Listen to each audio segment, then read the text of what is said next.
Hi నమస్తే welcome to four sides TV. నేను మీ సంపత్ కుమార్. ఈరోజు మనతోటి మన ఫోర్ సైడ్స్ టీవీ స్టూడియోలో విద్యార్థి దశ నుండే వామపక్ష విద్యార్థి ఉద్యమాల్లో పాల్గొంటూ ఆ తర్వాత ఉద్యమ నాయకుడిగా తెలంగాణ రాష్ట్రం ఏర్పడడంలో ఉద్యోగులందరినీ ఒక పక్కకు ఒక తాటిపైకి తీసుకురావడానికి తనదైన భూమిక పోషించి ఎవరైతే ఉద్యమ నాయకుడిగా ముందుకు వెళ్తున్నటువంటి కేసీఆర్కు తమ ఉద్యోగుల తరపున సకల జనుల సమ్మెలో పాల్గొని ఉద్యమాన్ని మరింత కీలకంగా ముందుకు తీసుకెళ్ళడానికి తోడ్పడినటువంటి వ్యక్తి.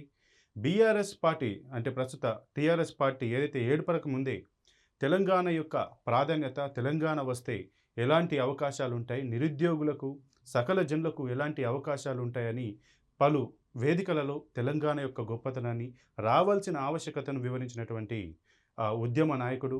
టీఎన్జీఓ జనరల్ సెక్రటరీగా చేసి తర్వాత తెలంగాణ రాష్ట్రం ఏర్పడిన తర్వాతకి బీఆర్ఎస్ ప్రభుత్వంలో బీవేజెస్ అండ్ సేవేజెస్ చైర్మన్గా పనిచేసినటువంటి నాయకుడు, ఉద్యోగ సంఘ నాయకుడు, టీఎన్జీఓ జనరల్ సెక్రటరీ దేవిప్రసాద్ గారు మనతో ఉన్నారు. వారిని అడిగి వారి యొక్క ఉద్యమ నేపథ్యం ఎలా ఉంది, ఉద్యమ కాలంలో వారు పడ్డటువంటి స్ట్రగుల్స్ ఏంటి, ఆ తర్వాత రాష్ట్రం ఏర్పడ్డ తర్వాత రాష్ట్రం ఏ రకంగా ముందుకెళ్ళింది, ఉద్యోగులు ప్రస్తుతం ఎలాంటి సిచ్యువేషన్లో ఉన్నారని పూర్తి సమాచారాన్ని అయితే వారిని అడిగి మరిన్ని వివరాలు తెలుసుకుందాం. సార్ నమస్కారం.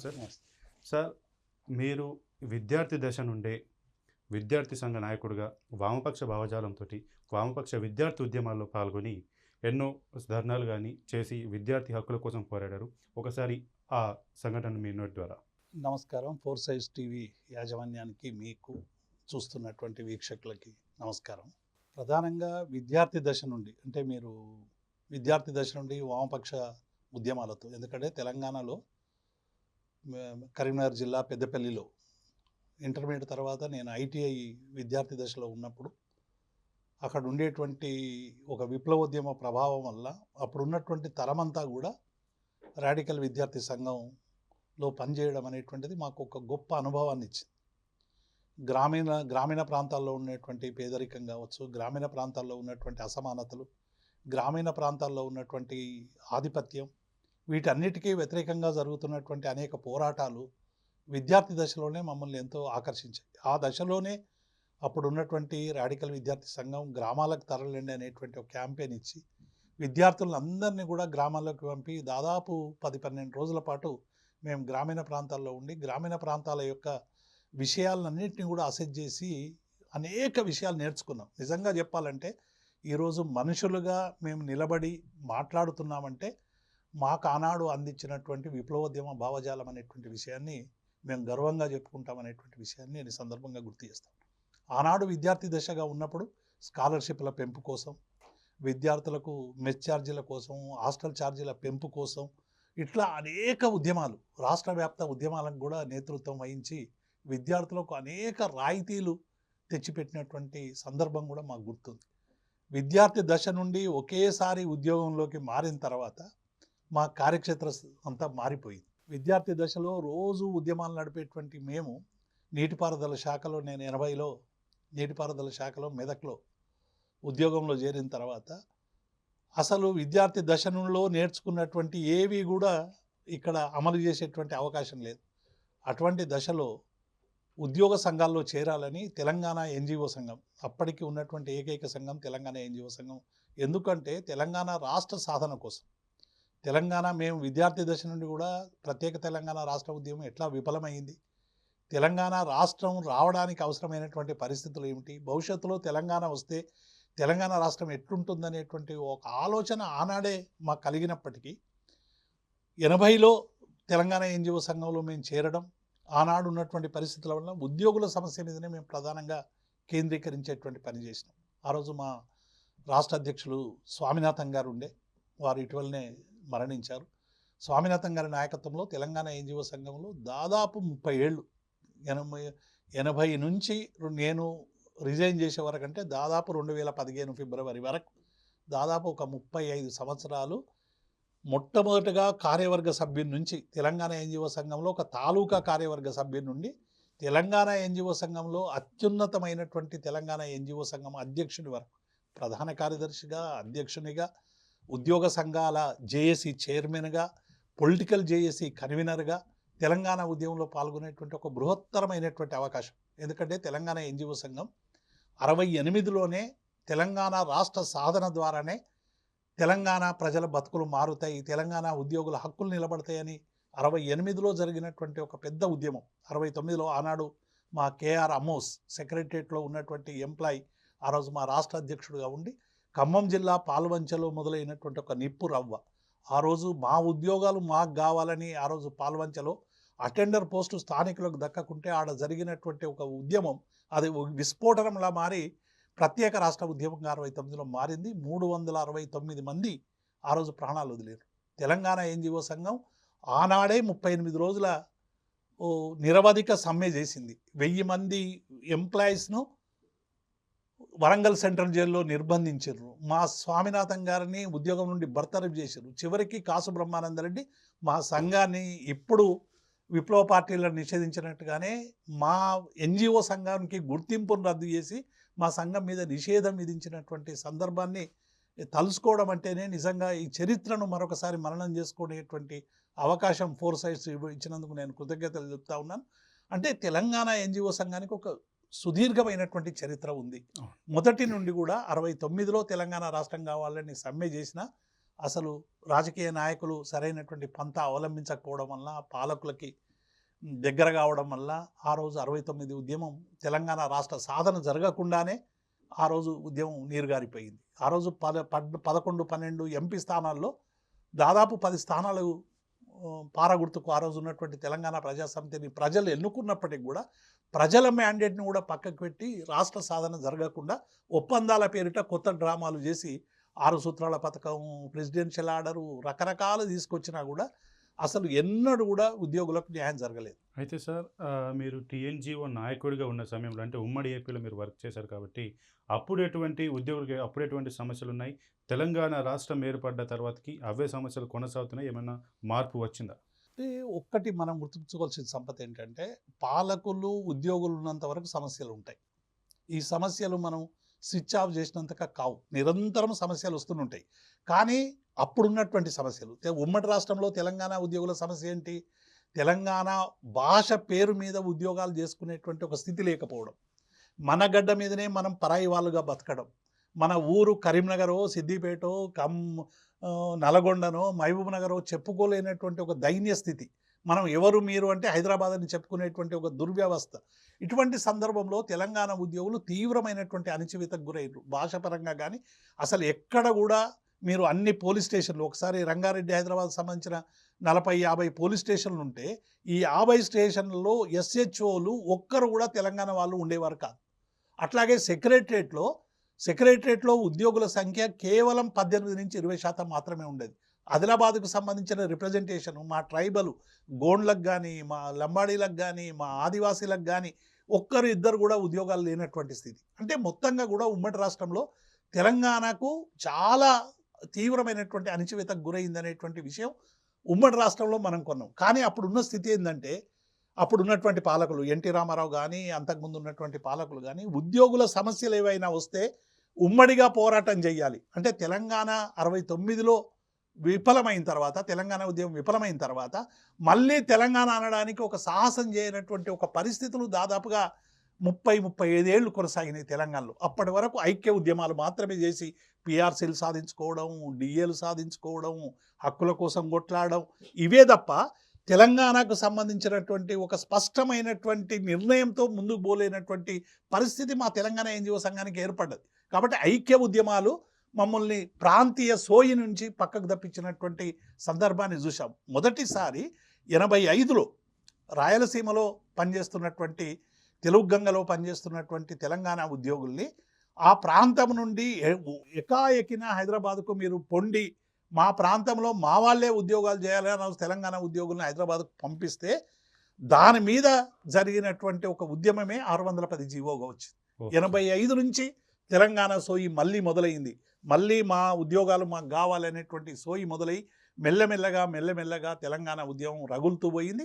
2001 అంటే టీఆర్ఎస్ పార్టీ ఆవిర్భవించే వరకు అసలు ఏ రాజకీయ పార్టీ కూడా పూర్తిగా తెలంగాణ ఉద్యోగుల్ని ఓన్ చేసుకునేటువంటి సాహసం చేయలేదు. అన్ని పార్టీలకు ఆంధ్ర నాయకత్వమే, అటు కాంగ్రెస్ అయినా కమ్యూనిస్టులైనా ఇంకొకరైనా ఎవరైనా కాబట్టి 2001లో ఒక ఇంటి పార్టీ రావడం, కేసీఆర్ గారి నాయకత్వంలో తెలంగాణ రాష్ట్ర సమితి ఏర్పడడం అనేటువంటి ఉద్యోగులకు కొండంత ధైర్యాన్ని ఇచ్చింది. అంటే మా సమస్యలు చెప్పుకోవచ్చు, 610 గురించి అసెంబ్లీలో మాట్లాడవచ్చు, శాసనసభ కమిటీల ముందు మా విషయాలు పెట్టవచ్చు, మా హక్కుల గురించి మేము పొట్లాడవచ్చు అనేటువంటి ఒక ధైర్యాన్ని ఇచ్చింది టీఆర్ఎస్ పార్టీ. కాబట్టి 2001 నుంచి మెల్లమెల్లగా ఉద్యోగుల్లో ఒక అలజడి ప్రారంభమైంది. ఈ అలజడి 2009కి వచ్చే వరకు ఫ్రీ జోన్ హైదరాబాద్, ఆ రోజు సుప్రీంకోర్టు పోలీసుల కేసులో ఇచ్చినటువంటి తీర్పు వల్ల హైదరాబాద్ ఫ్రీ జోన్గా మారడం వల్ల, హైదరాబాద్ ఫ్రీ జోన్ అంటే సహించం మేము, ఎందుకంటే 72లో ముల్కీ రూల్ సబబే అని సుప్రీంకోర్టు తీర్పిస్తే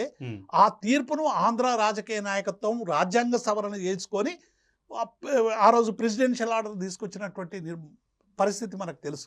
అందుకే మొట్టమొదటిసారి ఈ ఫ్రీ జోన్కు వ్యతిరేకంగా తెలంగాణ ఎన్జిఓ సంఘం 2009 అక్టోబర్ 12వ తారీఖున చలో అసెంబ్లీ కార్యక్రమాన్ని మేము పెట్టడం జరిగింది. పెట్టి మేము ఆ రోజు చేసినటువంటి ఒకే ఒక ప్రశ్న ఏంటంటే, ఓ తెలంగాణ రాజకీయ నాయకత్వమా, హైదరాబాదు ఫ్రీ జోన్ చేయడం వల్ల హైదరాబాద్ మనది కాకుండా పోతా ఉన్నది, కాబట్టి దీన్ని రాజ్యాంగ సవరణ చెయ్యాలి, ఈ సుప్రీంకోర్టు తీర్పు రద్దు చేయాలంటే రాజ్యాంగ సవరణ తప్ప ఇంకొక మార్గం లేదు, మీరు ఎవరి వైపు ఉంటారనేటువంటి ప్రశ్నకు ఏ రాజకీయ పార్టీ ముందుకు రాలేదు.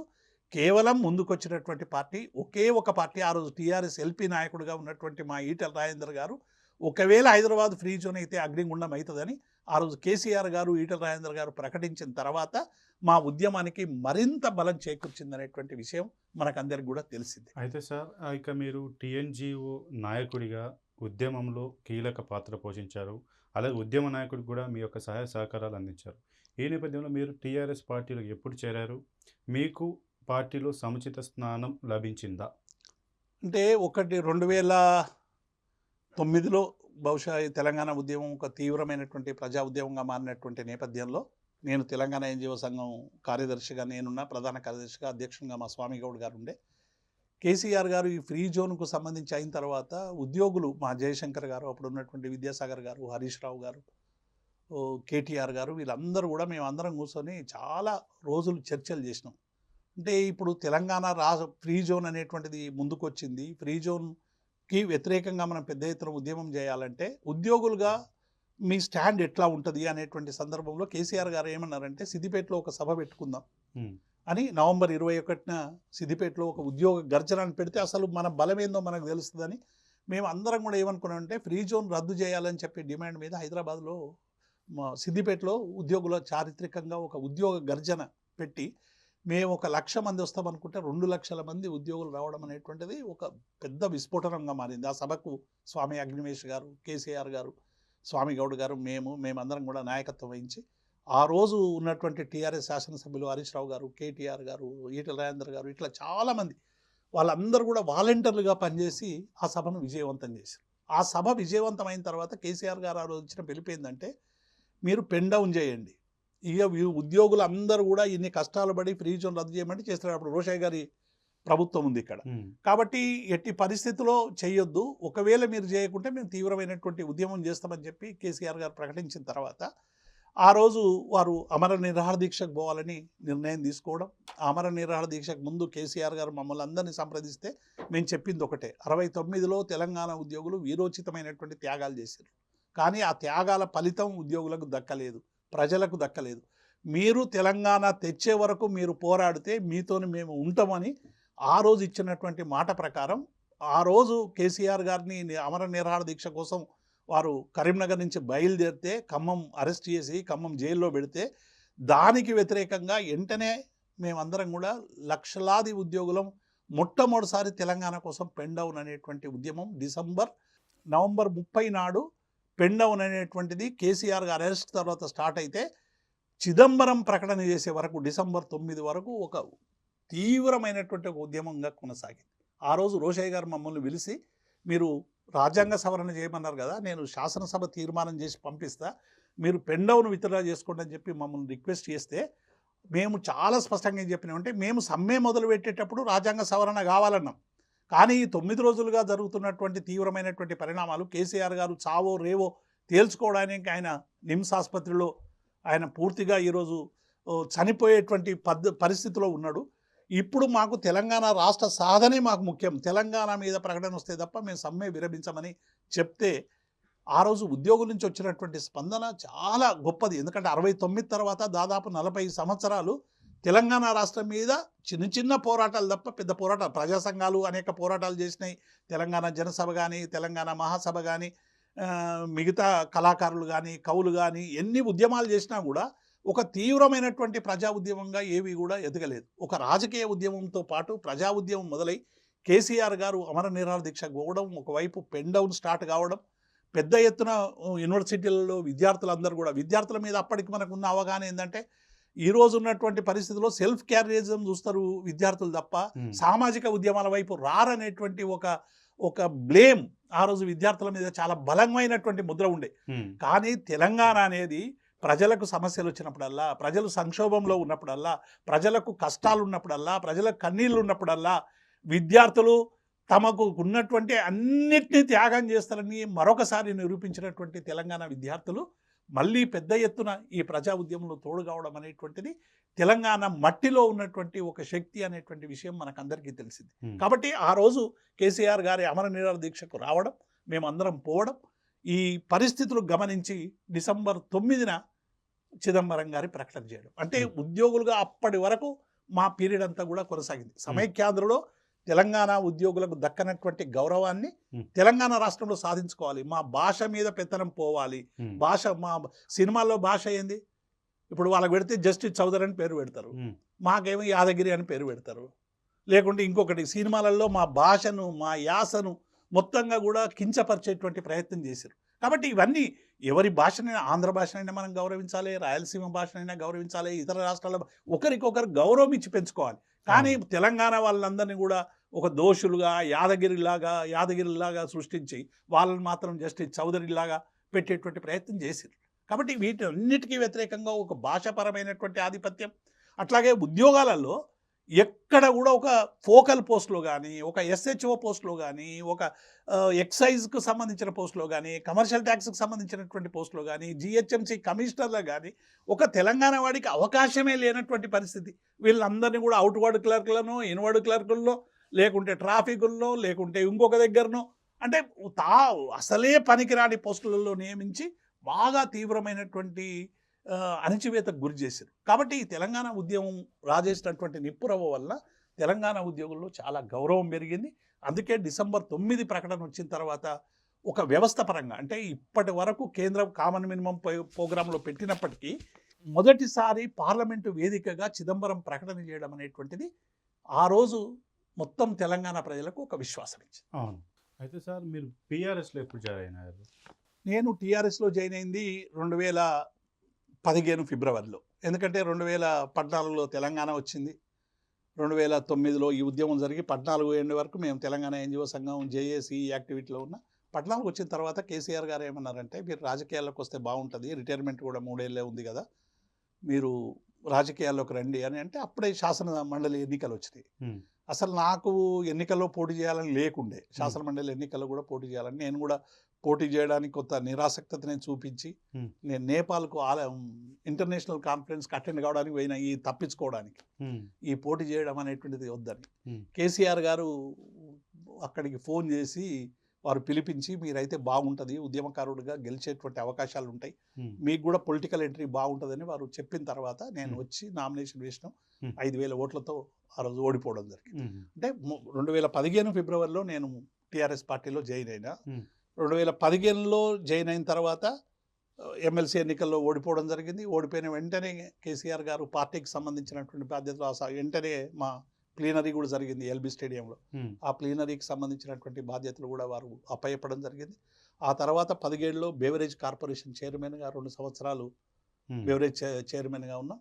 ఆ తర్వాత అప్పటి నుంచి ఇప్పటి వరకు అధికార ప్రతినిధిగా, స్పోక్స్ పర్సన్గా, తెలంగాణ రాష్ట్రానికి స్పోక్స్ పర్సన్గా, అట్లాగే జైరాబాద్ నియోజకవర్గ ఎన్నికల ఇన్ఛార్జిగా 2 సందర్భాల్లో 2 అసెంబ్లీలోను, అట్లాగే పార్లమెంట్ ఇన్ఛార్జిగా, సంగారెడ్డి మున్సిపల్ ఇన్ఛార్జిగా, ఇట్లా అనేక బాధ్యతలు అంటే పార్టీ మా బాధ్యతలు ఏవిస్తే ఆ బాధ్యతలను సమర్థవంతంగా నిర్వహించి పార్టీకి ఒక క్రమశిక్షణ సైనికుల్లాగా ఆనాటి నుంచి ఈనాటి వరకు పనిచేస్తున్నాం.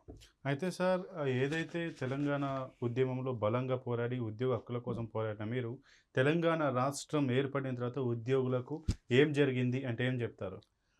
అది చాలా మంచి ప్రశ్న సంపత్. ఎందుకంటే తెలంగాణ ఉద్యోగులకు అంతకుముందు ఉన్నటువంటి పిఆర్సీ మేము మొదటి నుంచి కూడా చెప్పేది మొదటిసారి మద్రాసు రాష్ట్రం ఆంధ్రప్రదేశ్ హైదరాబాదు రాష్ట్రంలో విలీనం అవుతున్నటువంటి దశలో ఇక్కడ ఉద్యోగుల వేతనాలు ఆ రోజు నైజాంకి వ్యతిరేకంగా అప్పుడు ఉన్నటువంటి ప్రభుత్వాలకు వ్యతిరేకంగా ఒక వీరోచితమైనటువంటి ఫైట్ చేసి ఇక్కడ ఉద్యోగుల వేతనాలు పెంచుకున్నారు. అదే మద్రాసు నుంచి వచ్చినటువంటి ఆంధ్ర ఉద్యోగుల వేతనాలు తక్కువ ఉండే.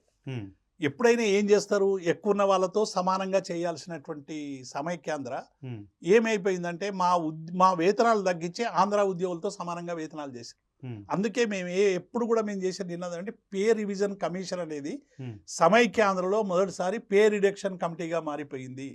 మా వేతనాలు తగ్గించారు. మా జయశంకర్ గారు అపాయింట్మెంట్ ఆర్డర్ ఏమో హైదరాబాద్ రాష్ట్రంలో ఉండంగా తీసుకున్నాడు. ఆయన జైనింగ్ రిపోర్ట్ ఇచ్చే వరకు రాష్ట్రం ఉమ్మడి రాష్ట్రమే భాషా ప్రయుక్త రాష్ట్రాలే ఆంధ్రప్రదేశ్ అయిపోయింది. ఆయనకి ఇచ్చినప్పుడు స్కేల్ ఒకటి, ఆయన జైనింగ్ వచ్చినప్పుడు స్కేల్ ఒకటి. అప్పుడే చెప్పిండు జయశంకర్ గారు, అసమానతలు నా ఉద్యోగం మొదటి తేదీ నుంచే మొదలైపోయినాయి. అట్లా మా తెలంగాణ ఉద్యోగుల వేతనాలు గణనీయంగా, అంటే ఆంధ్రప్రదేశ్ మొత్తం ఉద్యోగాలు వాళ్ళకి తగ్గేదేం లేదు, ఎందుకంటే వాళ్ళకు ఉన్నది ఉంది. కానీ ఇక్కడ తెలంగాణలో పోరాడి సాధించుకున్న వేతనాలను తగ్గించారు. కాబట్టి దీన్ని గమనంలోకి ఉంచుకొని ప్రతి సందర్భంలో కూడా పిఆర్సీ అప్పుడు ఈ చర్చ తెచ్చినప్పుడు కూడా ఎప్పుడు కూడా కిరణ్ కుమార్ రెడ్డి కావచ్చు, చంద్రబాబు నాయుడు కావచ్చు, అనేక మంది ముఖ్యమంత్రులతో మేము పిఆర్సీ చర్చలు చేస్తే కూరగాయల బేరం ఆడినట్టే చర్చలు. చంద్రబాబు నాయుడుతో 48 గంటలు, రాజశేఖర రెడ్డితో 48 గంటలు, ఇట్లా అనేక మంది ముఖ్యమంత్రులతో మేము చర్చలు జరుపుతూ ఉంటే మేము మొదలు 50% ఫిట్మెంట్ ఇవ్వాలంటే 49 అని మేము దిగేది, వాళ్ళు 11 వచ్చేది, మేము 48 వచ్చేది, వాళ్ళు 12 వచ్చేది. ఇట్లా ఒక కూరగాయల శాస్త్రీయమైనటువంటి విధానం లేకుండా కేవలం బార్గెనింగ్ పవర్, కూరగాయలు అమ్మి కొన్నట్టు చేసేటువంటి ఒక పద్ధతి ఉద్యోగుల జీతాల నిర్ధారణ చేసేటప్పుడు ఆంధ్రప్రదేశ్లో ఉన్నటువంటి స్థితి. కానీ తెలంగాణ రాష్ట్రం వచ్చిన తర్వాత గౌరవ ముఖ్యమంత్రి కేసీఆర్ గారు, నేను అధ్యక్షునిగా ఉన్నప్పుడు కేసీఆర్ గారు ఆ మొదటి పిఆర్సీ రిపోర్ట్ వచ్చింది. కేసీఆర్ గారు అధికారంలోకి వచ్చినాక అప్పుడే ఆంధ్రప్రదేశ్లో ఉన్నప్పుడు వేసినటువంటి పిఆర్సీ కమిటీ రిపోర్ట్ ఇస్తే సహజంగానే పిఆర్సీ రిపోర్టు కాన్ఫిడెన్షియల్గా ప్రభుత్వం అంతా చదివిన తర్వాత ఉద్యోగ సంఘాలకు కాపీ ఇస్తారు. కానీ కేసీఆర్ గారు ప్రభుత్వం చదవకముందే ఆ కాపీని నాకు ఇవ్వడం అనేటువంటిది ఒక ప్రివిలేజ్గా నేను భావించి ఉద్యోగులకు ఏం కావాలో లిస్ట్ అవుట్ చేసి కేసీఆర్ గారికి ఇచ్చి మా మేము అనేక సందర్భాల్లో ఈ విషయాలు చెప్పినాం, పే రిడక్షన్ కమిటీ అని చెప్పినాం. కాబట్టి ఇప్పటికైనా తెలంగాణలో ఉద్యోగుల వేతనాలు పెంచాలి సార్. చాలామంది ఉద్యోగులందరూ కూడా బాగా ఆశపడతా ఉన్నారు, మన ప్రభుత్వం వచ్చిందని. కష్టపడి సాధించుకున్నాం, కొట్లాడి సాధించుకున్నాం, సకల జనుల సమ్మె చేసినాం, పెన్ డౌన్ చేసినాం, మిలియన్ మార్చ్ చేసినాం, రాస్తా రోకో చేసినాం, రైలు రోకో చేసినాం, ప్రతి దానిలో కూడా వంట వార్పు చేసినాం. ఉద్యోగులు అందరూ కూడా ఉద్యమాల్లో ఉన్నారు కాబట్టి వీళ్ళకి సరైనటువంటి గౌరవం దక్కాలంటే వెంటనే ఉద్యమంలో పాల్గొన్న అందరికి కూడా ఒక ఇంక్రిమెంట్ ఇవ్వడం. రెండవది పిఆర్సీ ఎంత కావాలని అడిగితే 42 రోజులు సకల జనుల సమ్మె చేసినాం సార్. జీవితంలో గుర్తుండే విధంగా 42% ఫిట్మెంట్ ఇవ్వండి అని. అప్పటికి వాళ్ళు రికమెండ్ చేసింది 29%. జనరల్గా పిఆర్సీ కమిటీ రికమెండేషన్ 29% ఉంటే 42 ఇమ్మని అడిగినాం. వెంటనే కేసీఆర్ గారు ఒక రోజు పిలిపించి లంచ్ చేసిన తర్వాత మనం సెక్రటరియట్కి పోదామన్నాడు. ఏంటి సార్ అంటే మనం సెక్రటరియట్కి పోయి ఇలా పిఆర్సీ ఫైనల్ చేద్దామన్నాడు. ఫైనల్ చేద్దామంటే వెంటనే సెక్రటరియట్కి వెళ్ళిపోయినాం. ఆర్థిక శాఖ మంత్రికి తెలియదు, ఆర్థిక కార్యదర్శులకు తెలియదు, చీఫ్ సెక్రటరీ గారికి తెలియదు. అంటే సహజంగా ఈ పిఆర్సీ నిర్ధారించేటప్పుడు ఏమైందంటే ఒక కమిటీ వేస్తారు పిఆర్సీ మీద, ఆర్థిక శాఖ కార్యదర్శులతో, తర్వాత సిఎస్తో చర్చలు జరుగుతాయి. ఇదంతా ఒక ప్రహసనం లాగా ఉంటుంది. కానీ కేసీఆర్ గారు సడన్గా వచ్చేసి వెంటనే 42 అన్నారు కదా అని వీళ్ళు అడుగుతుంటే ఒకటి ఎక్కువిస్తే బాగుంటుంది కానీ వెంటనే 43% పిఆర్సీ ప్రకటించారు. మా ఈటెల రాజేంద్ర గారు ఆర్థిక మంత్రి అప్పుడు, ఆయన చిట్టి రాసి 43% అయితే ఇన్ని వేల కోట్ల రూపాయలు అయితే సార్ చాలా కష్టం, రాష్ట్రానికి ఆర్థికపరమైన ఇబ్బందులు వస్తాయని కాగితం ఇస్తే కేసీఆర్ గారు దాన్ని తీసేసి మా ఉద్యోగుల 2 పూటలు తిందామనుకుంటున్నటువంటి ఉద్యోగులకు మేము ఇవ్వాలని తెలంగాణ రాష్ట్రం వచ్చినాక ఉద్యోగుల ఎక్స్పెక్టేషన్ కంటే ఎక్కువ పిఆర్సీ పే రివిజన్ కమిషన్ ఇచ్చినటువంటి ఘనత కేసీఆర్ది. ఇవాళ పెన్షనర్లు 2,74,000 మంది పెన్షనర్లు ఉన్నారు తెలంగాణలో. ఉద్యోగులు 3 లక్షలు ఉన్నారు. ఉమ్, ఈ 5,74,000 మందికి ఉమ్, ఒక గౌరవప్రదమైనటువంటి వేతనం పెన్షన్ దక్కుతున్నదంటే ఉమ్, అది కేసీఆర్ వల్లనే అనేటువంటి విషయాన్ని ఒక ఉద్యోగ సంఘ నాయకుడిగా నేను చెప్పదలుచుకున్నా.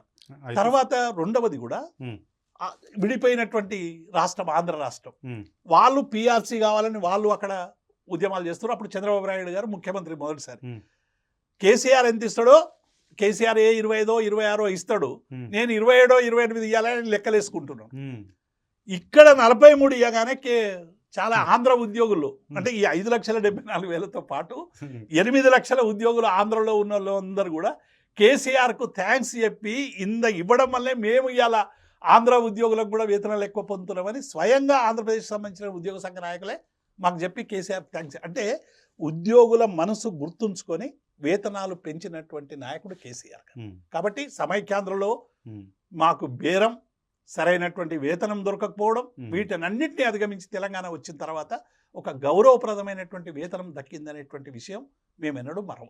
అయితే సార్, కేసీఆర్ గారు ఉద్యోగులను ఉద్యోగ సంఘాలను గౌరవిస్తారు. ఈ తెలంగాణ రాష్ట్రం ఏర్పడంలో మీ యొక్క ఉద్యోగ సంఘ నాయకుల ఉద్యోగ సంఘ యూనియన్ల పాత్ర కూడా చాలా కీలకమైందని చెప్పారు. కానీ ఒక ఉద్యమ నాయకుడిగా వచ్చినటువంటి కేసీఆర్ ఈ ఆర్టీసీకి సంబంధించి యూనియన్ గుర్తింపు రద్దు చేశాడు. దాన్ని ఏ రకంగా చూస్తారు మీరు?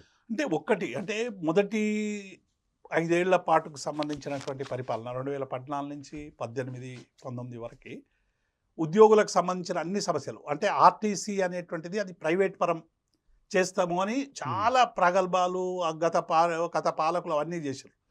అట్లాగే వాళ్ళకు అవసరమైనటువంటి పిఆర్సీ కూడా మొదటి దశలో కేసీఆర్ గారు పిఆర్సీని కూడా ప్రకటించారు. రెండవసారి ఆర్టీసీ చాలా నష్టాల్లో కూరుకుపోతా ఉన్నది, దీన్ని సరైనటువంటి స్థితిలో తీసుకురావాలి అనేటువంటి విషయం మీద ఆ రోజు ఆర్టీసీ యూనియన్లను రద్దు చేయడం అనేటువంటిది అది మంచి నిర్ణయం కాదు. ఒక ఉద్యోగ సంఘాలుగా మేము చాలా స్పష్టంగా చెప్పినాం. కానీ కేసీఆర్ గారికి ఆ రోజు ఉన్నటువంటి ఏంటంటే ఈ ఆర్టీసీని రక్షించుకోవాలి, ప్రజలకు సంబంధించి ఏదైనా ఒక ప్రభుత్వ రంగం విచ్ఛిన్నమైతే ఆ తర్వాత జరిగేటువంటి పరిణామాలకు ప్రజలు బాధ్యులవుతారనేటువంటి ఒక భావన మీద ఆ రోజు ఆర్టీసీలో కొన్ని సంస్కరణలు తీసుకురావాలనుకున్నాడు. అప్పుడు ఉండేటువంటి నాయకత్వం సరిగ్గా అయినటువంటి రీతిలో వ్యవహరించలేకపోవడం వల్ల కొన్ని అధికారులు ఇచ్చేటువంటి కొంత ఫీడ్బ్యాక్ సరైంది కాకపోవడం వల్ల కొన్ని మిస్టేక్స్ జరిగినాయి ఆర్టీసీకి సంబంధించి. నిజంగా ఆర్టీసీ యూనియన్ రద్దు చేయాల్సినటువంటి అవసరం అంతగా లేకుండే, కానీ యూనియన్లు ఎక్కువ, యూనియన్ ఆఫీస్ బేరర్లు వీళ్ళందరూ కూడా సరి అయినటువంటి రీతిలో ఉద్యోగులు నడిపిస్తలేరనేటువంటి ఒక భావనతో ఆ రోజు కేసీఆర్ గారు ఒక మంచి చేద్దామనేటువంటి నిర్ణయంలో కొంత మిస్టేక్స్ జరిగిందనేటువంటి మాట వాస్తవం. సార్, అయితే బీఆర్ఎస్ అంటే అప్పటి టీఆర్ఎస్ అధికారంలోకి రావడానికి ఉద్యోగులు ఎంత కీలకంగా వ్యవహరించారు, ఆ బీఆర్ఎస్ అధికారం పోవడానికి కూడా ఉద్యోగులు అంతే కీలకంగా వ్యవహరించారు అని అంటే మీరేమంటారు? డెఫినెట్గా అంటే సంపత్ గారు, ఇందులో రెండు ఉన్నాయి. కేసీఆర్ గారు ఉద్యోగులకు సరైనటువంటి వేతనాలు, సరైనటువంటి గౌరవప్రదంగా 43% మొదటిసారి, రెండవసారి 30%, దాదాపు 73% ఇచ్చారు. పిఆర్సీ ఏర్పాటు చేసి 5% ఇంటీరియం రిలీఫ్ ఇచ్చిండు. ఉద్యోగులకు అందరికీ ఇంక్రిమెంట్ ఇచ్చిండు. అట్లాగే ప్రమోషన్లు విరివిగా ప్రమోషన్లు కలిగించిండు. కలెక్టరేట్లు ఎక్కువ ఏర్పాటైనాయి, మండలాలు అయినాయి, డివిజన్లు అయినాయి, ఉద్యోగులకు అవకాశాలు దక్కినాయి. మంచి మంచి ఎస్హెచ్ఓల గతంలో ఏనాడు ఒక్కడు తెలంగాణ లేని ఎస్హెచ్ఓలు అందరూ కూడా ఇలా పోస్టుల్లో ఫిలప్ అయినరు. లక్షలాది ప్రమోషన్లు వచ్చినాయి. ఇవన్నీ వచ్చినప్పటికి కూడా 2019లో కరోనా వచ్చిన తర్వాత, కరోనా 2 ఏళ్ళు కరాల నృత్యం చేసిన తర్వాత ఆర్థిక పరిస్థితి పూర్తిగా దిగజారిపోయింది మనది. అంటే ఓన్ రెవెన్యూ రిసిట్స్ తగ్గిపోవడం, కేంద్రం నుంచి నిధులు తగ్గిపోవడం, వీటి వల్ల ఏమైందంటే 1వ తారీఖు నాడు వేతనాలు వేసేటువంటి పరిస్థితి ఉద్యోగులకు లేకుండా పోయింది. 2 సంవత్సరాలు 2019 నుంచి 2019 వరకు 1వ తారీఖు నాడే వేతనాలు ఇచ్చినాం. 2019 నుంచి 21కి వచ్చే వరకు 10వ తారీఖు, 15వ తారీఖు, ఒక్కొక్కసారి 12, 20 వరకు కూడా పోయినాయి కరోనా వల్ల. 2021 తర్వాత కూడా ఆ రిసిషన్ ఫలితాలు ఇంకా పెద్దగా పుంజుకోలే. కాబట్టి అప్పటి నుంచి ఉద్యోగులకు 1వ తారీఖు నాడు వేతనం కొంతమందికి లేట్ అయినటువంటి మాట వాస్తవం. రెండవది జోనల్ సిస్టమ్. ముఖ్యమంత్రి గారు ఏం ఆలోచించారంటే 33 జిల్లాలు అయినాయి, అప్పుడేమో 10 జిల్లాలు ఉండే, కొత్తగా జోనల్ వ్యవస్థ ఏర్పరచాలి. అట్లాగే ఈ రిక్రూట్మెంట్ ప్రొసీజర్స్ కూడా చాలా దరిద్రంగా ఉండే. అప్పుడు గతంలో ఉమ్మడి రాష్ట్రంలో ఉన్నప్పుడు ఈ గ్రూప్ పరీక్షలకేమో 70-30, అంటే 70% లోకలు, 30% ఓపెన్ కోట. అట్లాగే కింది స్థాయి ఉద్యోగాలలో 80-20 ఇట్లా ఉండే. ఈ 20ని 30%ను అది ఆంధ్ర కోటాగా మార్చుకొని మొత్తం తెలంగాణకి అన్యాయం జరిగింది. ఉమ్, కాబట్టి దీన్ని సవరించాలి. ఉదాహరణకు మేము ఆదిలాబాద్ జిల్లాలో ఒకసారి నేను పర్యటనకు పోయినప్పుడు ఆదిలాబాద్లో 48 మంది స్టాటిస్టిక్స్ డిపార్ట్మెంట్కి సంబంధించినటువంటి వాళ్ళు ఉద్యోగుల్లో అసలు ఆదిలాబాద్ వాళ్ళు ఎంత ఉన్నారని చెప్పి ర్యాండంగా అడిగితే 2 మాత్రమే ఉన్నారు. 46 మంది ఖమ్మం వరంగల్కు సంబంధించినటువంటి గోండు ఒక్కడైనా గోండుకు సంబంధించినటువంటి వాళ్ళు లేరు, ఆదివాసికి సంబంధించినటువంటి వాళ్ళు లేరు, ట్రైబల్కు సంబంధించిన వారు అసలు ఆదిలాబాద్ ప్రాతినిధ్యం ఆదిలాబాద్లో లేదు. ఇదే నన్ను క్యాబినెట్కు కేసీఆర్ గారు మమ్మల్ని ఈ జోనల్ సిస్టమ్ ప్రజెంట్ చేసేటప్పుడు సహజంగా క్యాబినెట్ పిలువరు ఎవరిని. కేసీఆర్ గారు వారు మా అభిప్రాయాలు తీసుకోవాలని క్యాబినెట్ మీటింగ్ కూడా మమ్మల్ని ఒక ప్రత్యేకమైనటువంటి వెసులుబాటు కల్పించి నన్ను మా కారం రవీందర్ రెడ్డి గారిని అప్పుడు మా సెక్రటరీ ఉంటే ఇద్దరిని కూడా పిలిపించి అడిగితే మేము ఇదే చెప్పిన తర్వాత జోనల్ సిస్టంలో చాలా మార్పులు చేసిండు కేసీఆర్ గారు. 95% స్థానికులకు దక్కే విధంగా, జిల్లా పోస్టులు జిల్లా వాళ్ళకే దక్కే విధంగా, అట్లాగే గ్రూప్స్కు సంబంధించి కూడా ఎట్లా ఉండాలని జోనల్ సిస్టమ్ ఇవన్నీ తెచ్చుకోవడం వల్ల కొంత ఏమైందంటే ఉద్యోగుల్లో 317 జీవో తీసుకురావాల్సినటువంటి అవసరం వచ్చింది. దీనివల్ల కొంత ఉద్యోగుల్లో కొంత నిరుత్సాహం పెరిగింది. అంటే మేము చెప్పింది ఏంటంటే ఆ రోజు నన్ను జోనల్ కమిటీకి సిఫారసు చేయడానికి నన్ను కమిటీ చీఫ్గా కేసీఆర్ గారు నియమిస్తే మేము చెప్పింది ఏంటంటే ఉన్న ఉద్యోగులకు ఎవరికి కూడా మీరు జోనల్ సిస్టమ్ పెట్టకండి, కొత్తగా రిక్రూట్ అయ్యేటువంటి వాళ్ళకే జోనల్ పెట్టండి. ఇప్పుడు ఎవరు ఎక్కడ పని చేస్తారో అక్కడ పని చేసుకొని ఇవ్వండి వాళ్ళని. ఒకవేళ వాళ్ళు పని చేయడం మేము మా జిల్లాకే పోతామంటే పంపేయండి, ఆప్షన్స్ ఇవ్వండి. కానీ మీరు అందరినీ బలవంతంగా పంపించేటువంటి పద్ధతి వస్తే ఉద్యోగుల్లో వ్యతిరేకత వస్తుందని మేము ఎంత చెప్పినప్పటికీ కూడా అప్పుడున్నప్పటి చీఫ్ సెక్రటరీ, అప్పుడున్నటువంటి జిఏడి సెక్రటరీ, బ్యూరోక్రాట్స్ అంతా కూడా కేసీఆర్ గారికి ఇట్లా చేయడం కుదరదు న్యాయపరంగా అని చెప్పి చేయడం వల్ల 317 జీవోలో చాలామంది ఉద్యోగులకి తమ స్వంత జిల్లాలో పనిచేయలేనటువంటి ఒక స్థితి వచ్చింది. దానివల్ల ఉద్యోగుల్లో కొంత వ్యతిరేకత ఏర్పడింది. 1వ తారీఖు నాడు జీతం రాకపోవడం కొంత వ్యతిరేకత ఏర్పడింది. ఈ 2 వ్యతిరేకతలు కలిసి కాంగ్రెస్ పార్టీ వచ్చిన తర్వాత ఈ 317 నేను రద్దు చేస్తా, సమగ్ర సర్వశిక్ష అభియాన్ ఉద్యోగులకు హన్మకొండలో రేవంత్ రెడ్డి గారు ఏం చెప్పారంటే ఈ సమస్య ముందు నేను ఛాయ్ తాగే లోపల పరిష్కరిస్తాను, సర్వశిక్ష అభియానులకు ఆ రోజు చెప్పి ఇలా 18 రోజులుగా సమ్మె చేస్తున్నారు, వాళ్ళని చూసే దిక్కు లేదు. అట్లాగే ఉద్యోగులకు సంబంధించి కూడా 1వ తారీఖు వేతనాలు ఇవ్వకపోవడం, ఇవన్నీ కూడా ఏమైపోయాయంటే ఉద్యోగుల్లో కొంత వ్యతిరేకత పెంచి మీరు అన్నట్టు డెఫినెట్గా ఉద్యోగులందరూ కూడా ఏదో మార్పు కావాలని కాంగ్రెస్ పార్టీకి ఓటేసిను, మమ్మల్ని ఓడగొట్టడంలో ప్రధాన పాత్ర వాళ్ళది కూడా ఉంది, అందులో డౌట్ ఏం లేదు, ఉపాధ్యాయులు కానీ ఉద్యోగులు కానీ. అయితే ఇప్పుడు ఉద్యోగులు ఏం ఆలోచిస్తున్నారు, చాలా తప్పు చేసినామనేటువంటి ఫీలింగ్లో ఉన్నారు. ఈరోజు రేవంత్ రెడ్డి గారు సంవత్సర కాలం అయింది, మేనిఫెస్టోలో ఏం పెట్టిండు, నేను రాగానే ప్రభుత్వంలోకి రాగానే ఉన్న 5 డిఏలు ఇస్తాం, క్లియర్ చేస్తామని చెప్పాడు. ఇప్పటి వరకు ఒక డిఏ ఇవ్వలేదు. పిఆర్సీ 6 నెలల్లో ఇస్తామన్నాడు. పిఆర్సీ సంవత్సర కాలం పొడిగించేది తప్ప పిఆర్సీ లేదు. రిటైర్మెంట్ అయిన ఉద్యోగులు 31 మార్చి 2024 నుంచి ఈ డిసెంబరు రేపు 31 వరకు 7,436 మంది ఉద్యోగులు రిటైర్ అవుతున్నారు. ఈ రిటైర్ అయినటువంటి ఉద్యోగులకు ఏ ఒక్క రూపాయి కూడా పెన్షనరీ బెనిఫిట్ ఇస్తలేరు, కేవలం పెన్షన్ ఇచ్చి పంపిస్తున్నారు. ఇట్లా దాదాపు 3,500 నుంచి 5,000 కోట్ల రూపాయలు ఇలా ఉద్యోగులకు బాకీ పడ్డది ప్రభుత్వం. అంటే ఇచ్చిన ఏ ఒక్క హామీని కూడా 18,000 అంగన్వాడీలకు చేస్తామన్నారు, ఆశాలకు చేస్తామన్నారు. మొన్న ఆశాలు హైదరాబాద్కు పెద్ద ఎత్తున వస్తే ఆశాల మీద పెద్ద ఎత్తున పోలీసులు నిర్బంధం పెట్టారు. సర్వశిక్ష అభియానంలో ఉద్యోగులు చేస్తారు, పారిశుద్ధ్య సిబ్బంది నిన్న టోకెన్ సమ్మె చేసినారు. ఇట్లా కాంట్రాక్ట్ వాళ్ళకు, అవుట్ సోర్సింగ్ వాళ్ళకు ఎవరికి కూడా ఫస్ట్ వేతనాలు రావడం లేదు. కాబట్టి ఇవాళ మళ్ళీ ఉద్యోగులు ఏం మార్పు వచ్చిందంటే రేవంత్ రెడ్డి గారు అంటే కేసీఆర్ గారే నయం, కలవకరు. రేవంత్ రెడ్డి ఈ సంవత్సరంలో కలిసింది మహా 2 సార్లు వీళ్ళకి ఉద్యోగ సంఘాలకు.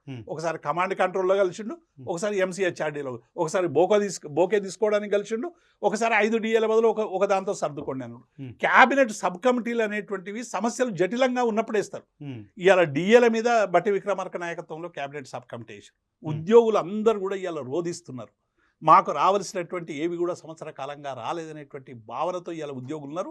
317 జీవో పరిష్కారం కాలేదు, సర్వశిక్ష అభియాన ఉద్యోగుల పరిష్కారం కాలేదు, పారిశుద్ధ్య కార్మికుల పరిష్కారం కాలేదు, అంగన్వాడీలకు సంబంధించిన జీతం లేదు, ఆశాలకు సంబంధించినటువంటి చర్చ లేదు, అవుట్సోర్సింగ్ కాంట్రాక్ట్ ఉద్యోగుల రెగ్యులరైజేషన్ లేదు, పార్ట్ టైం కాంట్రాక్ట్ ఉద్యోగులకు సరైనటువంటి స్థానం లేదు. అంటే మళ్ళీ రేవంత్ రెడ్డి గారు కాంగ్రెస్ పార్టీలో నూతన సిపిఎస్ ఏది కంట్రిబ్యూటరీ పెన్షన్ స్కీమ్ అనేటువంటిది నేను ఎత్తివేసి నూతన పెన్షన్ విధానాన్ని రద్దు చేస్తా, ఓల్డ్ పెన్షన్ స్కీమ్ పోతా అని చెప్పి రేవంత్ రెడ్డి గారు మాటిచ్చారు. సంవత్సర కాలమైంది, ఇప్పటి వరకు ఏం లేదు. సిపిఎస్ ఉద్యోగులు కూడా తీవ్రమైనటువంటి ఆగ్రహంతో ఉన్నారు. కాబట్టి ఇవన్నీ కూడా ఇవాళ ఏమైపోయినాయి అంటే మళ్ళీ మార్పు కావాలని ఉద్యోగులు ఉంది, కానీ మార్పు రావడానికి ఇంకా చాలా టైం ఉంది కదా. ఉద్యోగులు అందరూ కూడా ఆలోచిస్తున్నారు. డెఫినెట్గా ఉద్యోగుల్లో మార్పు వచ్చింది. ఈ ప్రభుత్వం కంటే కేసీఆర్ ప్రభుత్వంలోనే మెరుగైనటువంటి వేతనాలు తీసుకున్నామనేటువంటి ఒక భావన అయితే ఇప్పటికీ ఉద్యోగుల్లో ఉంది. అయితే సార్ ఇప్పుడు ఈ 1 ఇయర్ కాలంలో, ఒక సంవత్సర కాలంలో ఏదైతే రేవంత్ రెడ్డి గవర్నమెంట్ పరిపాలన ఫెయిల్ అయిందని అంటారా మీరు? డెఫినెట్గా అంటే ఒక్కటి సంపత్ గారు, మనం ఏదైనా అన్నం ఉడకాలంటే ఒక మెతుకుతో చూస్తాం. 5 ఏళ్లలో ఒక సంవత్సర కాలం అనేటువంటిది చాలా గొప్ప పీరియడ్. ఏ ప్రభుత్వమైనా సోయున్న ప్రభుత్వం, తెలివి ఉన్నటువంటి ప్రభుత్వం, కొంత మ్యాచ్యూరిటీ ఉన్నటువంటి ప్రభుత్వం ఏం చేస్తుందంటే వచ్చిన తొలినాల్లో ప్రజలతో ప్రేమగా ఉంటుంది, వచ్చిన ఇస్తారు. రెండో సంవత్సరం నుంచి కొంత మదం పెరుగుతుంది, 3వ సంవత్సరం ఇంకా పెరుగుతుంది, 4వ సంవత్సరం ఇంకా పెరుగుతుంది, 5వ సంవత్సరం కొంత తగ్గుతుంది, ఎలక్షన్లు వస్తాయి కాబట్టి ఈయన ఏం చేసిన రేవంత్ రెడ్డి గారు వచ్చిన ఈ సంవత్సర కాలంలోనే 100 రోజుల్లో 6 గ్యారంటీలు అమలు చేస్తామని చెప్పిండు. మొదటి రుణమాఫీ డిసెంబర్ 9th చేస్తామన్నాడు. ప్రతి ఒక్కరికి 2 లక్షలు చేస్తామన్నాడు. దాదాపుగా 41,000 కోట్లు కావాలని స్టేట్ లెవెల్ బ్యాంకింగ్ కమిటీ తీర్మానం చేస్తే 30,000 కోట్లు మాత్రమే బడ్జెట్ పెట్టారు. 26,000 కోట్లు మాత్రమే తీసుకొచ్చారు. 26,000 కోట్ల నుంచి 20,000 కోట్లు మాత్రమే ఇప్పుడు పేమెంట్ చేసినామంటారు. 40 లక్షల రైతులకు అంటే 65 లక్షల పాస్బుక్లు ఉన్నాయి ఈ రాష్ట్రంలో. పాస్బుక్ యూనిట్గా తీసుకోవాల్సినటువంటి ప్రభుత్వం కుటుంబంలో ఒకరికే ఇస్తాం, 2 లక్షలు కలిసి ఒక కుటుంబానికే ఇస్తాం, 5 అన్నదమ్ములు 5 రోజుల 10 లక్షలు తీసుకుంటే మీకు 2 లక్షలు ఇస్తామంటే మళ్ళీ కుటుంబాలలో గొడవ పడేటువంటి అవకాశం మొదలైంది. అట్లా రుణమాఫీ ఫెయిల్ అయింది. 9వ తారీఖు చేయలేదు, 15వ తారీఖు అన్నాడు, 15 చేయలేదు, ఇప్పుడు ఇంకా నడుస్తూనే ఉన్నది, ఇప్పటి వరకు కూడా పూర్తి కాలేదు. రెండవది రైతు భరోసా ఇస్తామన్నాడు. 10,000 సరిపోవు, 15,000 ఇస్తామన్నాడు. ఇప్పటి వరకు రైతు భరోసా ఇవ్వలేదు. ఇంకా అసెంబ్లీలో చర్చలు, క్యాబినెట్ సబ్ కమిటీలు, ఎవరికి వేస్తారో తెలియదు, ఎవరికి పోతారో తెలియదు. 30 నాడు మళ్ళీ క్యాబినెట్ సమావేశంలో పెడతామన్నాడు. బోనస్ ఇస్తామని చెప్పారు. 1,561 కోట్లకు బోనస్ ఇవ్వాలి. కేవలం దాదాపు 1,60,00,000 టన్నులు ఉత్పత్తి అయితే ఇవాళ వాళ్ళు ఇచ్చింది కేవలం 40 లక్షల టన్నులకు మాత్రమే ఇచ్చారు. అవి కూడా మేము సన్నవడ్లకు మాత్రమే ఇస్తామని కొన్ని సన్నవడ్లకు పెట్టి అట్లా రైతులకు మోసం. రైతు కూలీలకు 12,000 ఇస్తామన్నారు, అది మోసం చేసి ఇప్పటి వరకు లేదు. పెన్షన్లు ప్రతి మహిళకు 2,500 ఇస్తామన్నారు, అది లేదు. 2,000 నుంచి 4,000 వరకు పెన్షన్ వేస్తామన్నారు, అది లేదు. అంటే ఈ గ్యారంటీలలో ఏ ఒక్కటి కూడా అమలు కాలేదు. ఏ ఉద్యోగుల డిమాండ్లు అయితే నేను ఇంతకుముందు చెప్పిన చాలా డిమాండ్లు ఉన్నాయి. పాల ప్రోత్సాహానికి 5 రూపాయలు వేస్తామన్నారు, అది లేదు. ఇట్లా చెప్పుకుంటూ పోతే 420 హామీలు వచ్చింది. తర్వాత 7వది ప్రజాస్వామ్య పునరుద్ధరణ అని వాళ్ళు మాటిచ్చారు. ప్రజాస్వామ్యాన్ని పునరుద్ధరిస్తాం, ఏదో పెద్ద అన్యాయం జరిగింది తెలంగాణ రాష్ట్ర సమితి గవర్నమెంట్లో, మేము అన్నీ చేస్తామన్నారు. వచ్చిన 12 నెలల్లో 16 ఎన్కౌంటర్లో 16 మంది చనిపోయారు. 16 మందిని ఎన్కౌంటర్ చేశారు. సరే ఎన్కౌంటర్ దాటి పెడదాం. లగచర్ల ఘటనలో ఆదివాసీలు మా భూములు ఇవ్వవద్దని మా లంబాడ మిత్రులందరూ కూడా పెద్ద ఎత్తున ఉద్యమం చేస్తే వాళ్ళని తీసుకుపోయి ఇలా జైల్లో పెట్టి నిర్బంధించారు. ఒక ఆయనకు హార్ట్ అటాక్ వస్తే చివరికి ఆయన బేడీలు తీసుకొచ్చి హాస్పిటల్లో ప్రజెంట్ చేసేటువంటి ప్రయత్నం చేసి, ఇట్లా మనం ఆ బీఆర్ఎస్కు సంబంధించినటువంటి ఏ నాయకులు ఏది మాట్లాడినా హౌస్ అరెస్ట్ చేసేటువంటి ప్రయత్నం చేస్తారు. సోషల్ మీడియా వాళ్ళని అరెస్ట్ చేస్తారు. ప్రజాస్వామ్య పునరుద్ధరణ పేరిట పూర్తిగా అప్రజాస్వామికంగా నిర్బంధాన్ని విధిస్తున్నటువంటి సందర్భాన్ని చూస్తాం. ఒకవైపు హామీలు అమలు లేదు, రెండో వైపు ప్రజాస్వామ్య పునరుద్ధరణ లేదు. ఇట్లా మొత్తంగా చూస్తే ఈ సంవత్సర పాలన అంతా కూడా వైఫల్యాల 30 సార్లు 40 సార్లు ఢిల్లీకి పోయిండు తప్ప ఇక చేసింది ఏమీ లేదు. ఏ ఒక్కటి బస్సులో ఫ్రీ బస్సు ఇచ్చడం, బస్సుల ఫ్రీక్వెన్సీ తగ్గించారు, బస్సులలో ప్రయాణించేటువంటి వాళ్ళకు మిగతా ప్రయాణికులకు ఇబ్బంది కలిగించేటువంటి చర్యగా మారుతా ఉన్నది. కాబట్టి ఈ సంవత్సర కాలం వాళ్ళు చేసిందంతా కూడా ఏమనంటే మీరు అప్పులు పెట్టిపోయినరు, ఆ అప్పులకే మేము కడతలేము. ఈ ఎన్నికల ముందు ఏమన్నారు, ఎన్ని అప్పులున్నా మేము అధిగమిస్తాం, మాకు మన్మోహన్ సింగ్ లాంటి వారు లేకుంటే చిదంబరం లాంటి వారు ఒక నిష్ణాతులు ఉన్నారు, ఏ ఆర్థిక ఇబ్బందులు వచ్చినా ఆ దిగ్బంధాన్ని తోలుకొని ముందుకు పోయి మీకు అన్ని డిమాండ్లు చేస్తాం, చేయలేదు కదా. కాబట్టి డెఫినెట్గా ఇది వైఫల్యాల ఏడాదిగానే మేము చూస్తాం. అయితే సార్, మీరు తెలంగాణ ఉద్యోగులంతా కూడా తెలంగాణ రాష్ట్రం ఏర్పాటు కావడానికి నీళ్లు, నిధులు, నియామకాలు అనే ఒక ట్యాగ్ లైన్ తోటి అయితే పోరాటం చేశారు. అందులో నియామకాలు అనేది మీ యొక్క ఉద్యోగ సంఘ నాయకుడు మీ యొక్క పాత్ర. కాబట్టి తెలంగాణ రాష్ట్రం ఏర్పడిన తర్వాత నియామకాలు సరిగ్గా జరగలేదు, నిరుద్యోగులు నిరుత్సాహంగానే ఉన్నారు, సరి అయిన నియామకాలు జరగలేదు అంటే మీరేమంటారు?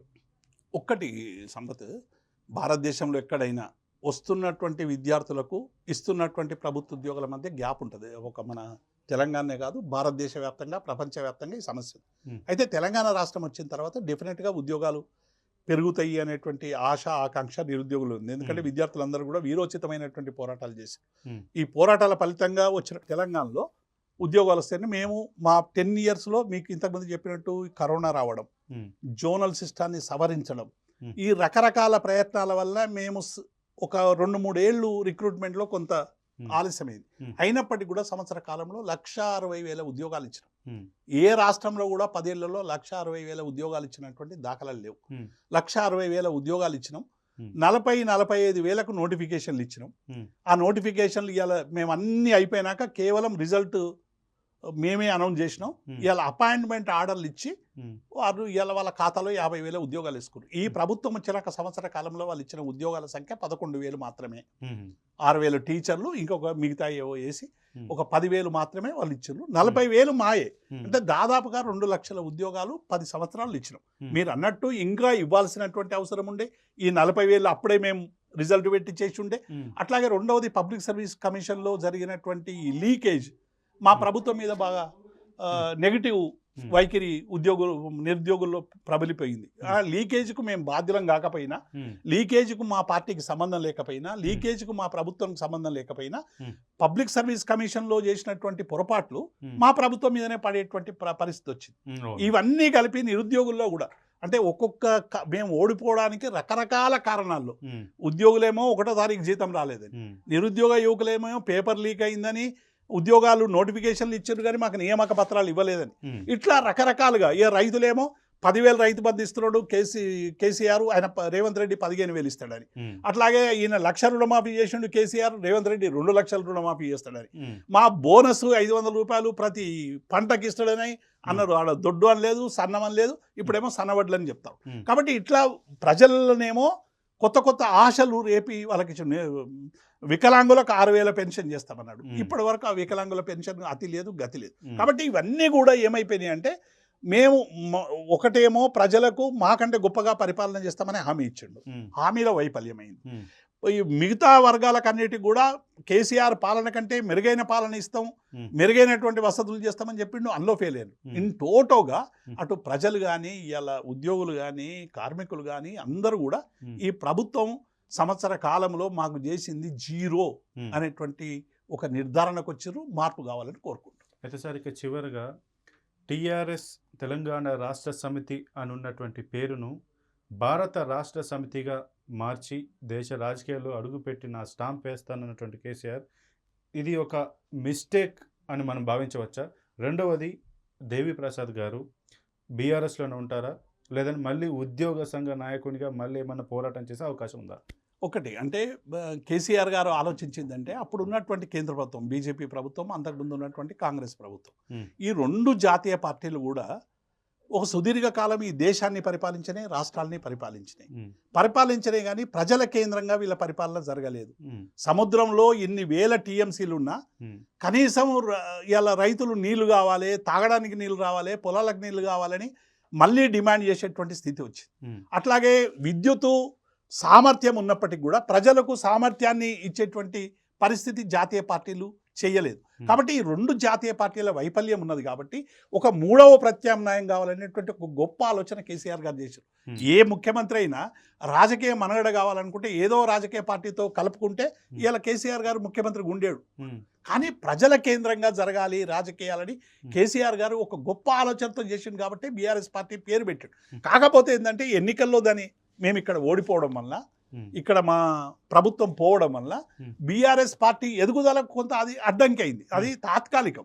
డెఫినెట్గా మా బీఆర్ఎస్ పార్టీకి ఉన్న మా డిఎన్ఏ తెలంగాణ, మా తెలంగాణకు సంబంధించినటువంటి మా అస్తిత్వం మీద మేము తెలంగాణ ఉద్యోగులుగా, తెలంగాణ ఉద్యమకారులుగా, టీఆర్ఎస్ నాయకులుగా ఇవాళ మొత్తంగా కూడా తెలంగాణ అస్తిత్వం కోసమే పోరాడినటువంటి వాళ్ళం, తెలంగాణ సాంస్కృతిక వైభవాన్ని చూడాలనుకున్నటువంటి వాళ్ళం, తెలంగాణ వైతాళికులకు సరైనటువంటి గౌరవం దక్కాలని పరిపాలించినటువంటి వాళ్ళం, తెలంగాణలో గోసపడ్డ రైతులకు నీళ్లు విద్యుత్ కావాలని కలలు కన్నటువంటి వాళ్ళం. ఈ 10 ఏళ్లలో అటువైపుగా మా ప్రయాణం జరిగింది. భవిష్యత్తులో కూడా తెలంగాణ అనేటువంటిది మా కేంద్రం. కాబట్టి మేము బీఆర్ఎస్ పార్టీ మెట్టినంత మాత్రాన ఏదో తెలంగాణ నుంచి డిలింక్ అవుతుందని చేసేటువంటి ప్రచారం కరెక్ట్ కాదు. అయితే మా క్యాడర్లో మీరు అన్నట్టు తెలంగాణ పేరు లేకపోవడం వల్ల అయ్యో ఎక్కడనో సెంటిమెంట్కు మిస్ అవుతున్నాం అనేటువంటి భావన కలిగింది. అది మా సమీక్ష సమావేశాల్లో కూడా చాలామంది చెప్పారు, మళ్ళీ టీఆర్ఎస్ అయితే బాగుండు సార్, మనది బీఆర్ఎస్ ఎందుకని. కానీ కేసీఆర్ గారు ఒక గొప్ప ఆలోచనతో తీసుకున్నటువంటి నిర్ణయం బహుశా పార్టీ కాంటెక్స్ట్ సందర్భంగా భవిష్యత్తులో నాయకత్వం ఆ నిర్ణయం తీసుకోవచ్చు, కానీ బీఆర్ఎస్ అనేటువంటిది పెట్టడమే తప్పనేటువంటి దాంతో నేను ఏకీభవించాను. సార్ ఇక మీరు బీఆర్ఎస్లో ఉంటారా, లేదంటే మళ్ళీ ఉద్యోగ సంఘ నాయకునిగా మళ్ళీ పోరాటం చేసే అవకాశం ఉందా? ఇప్పుడు ఉద్యోగ సంఘాలుగా నాయకునిగా నేను ఒక 34 ఏళ్ళు సుదీర్ఘంగా పనిచేసిన, అంతకుముందు విద్యార్థి ఉద్యమాలలో పనిచేసిన, అంటే మొత్తం ఈ 40-42 ఏళ్ళు ప్రతిపక్ష పాత్రనే. 10 ఏళ్ళు అధికారంలో ఉన్నప్పటికి కూడా 2 సంవత్సరాలు మాత్రమే నేను బేవరేజ్ కార్పొరేషన్ చైర్మన్గా పనిచేసిన. అంటే మొత్తం టోటల్ జీవితంలో ప్రభుత్వ వేతనం కాకుండా ఒక రాజకీయ పార్టీగా నేను అనుభవించింది 2 సంవత్సరాలు వేతనం మాత్రమే. కాబట్టి ఇది అంటే నేను రాజకీయాలు అంటేనే పడనటువంటి ఒక నేపథ్యం నుండి వచ్చినటువంటి వాళ్ళం. రాజకీయాలంటే ప్రజలకు మంచి చేయవని ఒక నమ్మకంతో చాలా కాలం బతికినటువంటి వాళ్ళం. అటువంటిది తెలంగాణ రాష్ట్ర సాధన, కేసీఆర్ గారితో ఉన్నటువంటి పరిచయం, హరీష్ రావు గారితో ఉన్నటువంటి పరిచయం, కేటీఆర్ గారితో ఉన్నటువంటి పరిచయం, ఇవన్నీ పరిచయాల వల్ల మనం కూడా ప్రజలకు ఏదైనా సేవ చేయొచ్చు అనేటువంటి ఉద్దేశంతో ఈ రాజకీయాల్లోకి వచ్చినాం. పోదలుచుకుంటే చాలా మంది మమ్మల్ని ఓడిపోగానే అనేక మంది కాంటాక్ట్ చేశారు, బీజేపీ కానీ కాంగ్రెస్ కానీ మిగతా వాళ్ళు కానీ, మీరు వస్తే బాగుంటుంది, ఒక సుదీర్ఘమైనటువంటి అనుభవం ఉన్నటువంటి వాళ్ళు అన్నప్పటికీ కూడా మేము మిగతా యాంత్రికంగా రాజకీయ పార్టీ నాయకులాగా వచ్చినటువంటి వాళ్ళం కాదు. మాకు పదవి ఉన్నా లేకున్నా మేము కంటిన్యూగా బీఆర్ఎస్లోనే ఉంటాం. ఎందుకంటే ప్రతిపక్ష పార్టీ నాయకత్వంలో ఉండడం అనేటువంటిది మాకు ఇష్టమైనటువంటి నేపథ్యం. మా జీవితం అంతా ప్రతిపక్షంలో గడిచింది.